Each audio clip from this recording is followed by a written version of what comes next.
Hi friends, இன்னைக்கு நம்ம 3 powerful vocabularies பார்க்க போறோம். ஃபுல்லா பாருங்க. நம்ம பார்க்க போற first word apparent. apparentனா clearly visible, obvious. சிம்பிளா சொன்னா வெளிப்படையாவே தெரியுது. Example, it was apparent that he was tired. அதாவது அவர் ரொம்ப டயர்டா இருக்கிறது வெளிப்படையாவே தெரிஞ்சிடுச்சு. அதான் apparent. நம்ம பார்க்க போற செகண்ட் வேர்ட் arbitrary. ஆர்பிட்ரரினா ரேண்டம் இல்லனா ப்ராப்பர் ரீசன் இல்லாம எடுத்த டிசிஷன். சிம்பிளா சொன்னா லாஜிக் இல்லாம எடுத்த decision. Example, the teacher gave arbitrary marks without reading answers. அதாவது டீச்சர் ப்ராப்பர் ரீசன் இல்லாம ரேண்டமா மார்க்ஸ் கொடுக்கறது தான் ஆர்பிட்ரரி டிசிஷன். நம்ம பார்க்க போற தேர்ட் வேர்ட் அப்ரிஹென்சிவ். அப்ரிஹென்சிவ்னா நர்வஸ் இல்லனா பயம் பிளஸ் டென்ஷன் ஃபீல் பண்றது.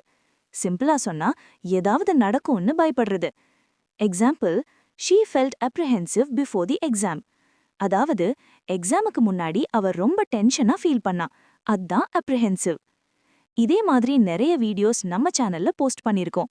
இப்போ ஆல்பபெட் ஏல போயிட்டு இருக்கு. மிஸ் பண்ணாம பார்க்க நம்ம சேனலை சப்ஸ்கிரைப் பண்ணிக்கோங்க. தேங்க்யூ.